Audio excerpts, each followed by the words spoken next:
This video shows how to set automatic color coding of cells and or text in Excel. This is useful, for example, in compiling invitation responses. Here I have a list of invitees, and to note yes response, I select the column, go to conditional formatting, highlight cell rules, and then go to text that contains. In the box I type yes, and then I have to choose a color.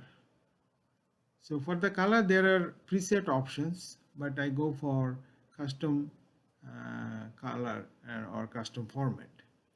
Here you can choose field color as well as font size and color. So here field color I have chosen green. For the font color I have left it as default black color.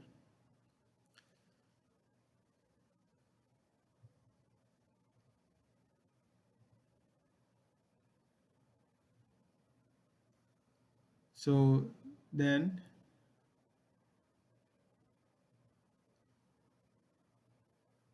we click OK.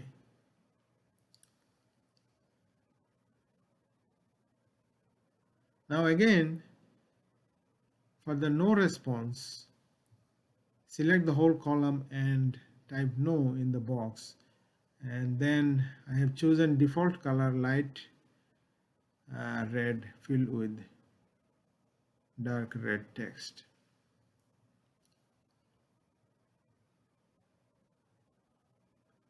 Now if I type yes, it turns green. The text is black, but the cell is filled with green. No response is different, red text and filled with light red. So this is how you can set color coding of cells or text in Excel. Thank you for watching, and if you find the video helpful, please subscribe.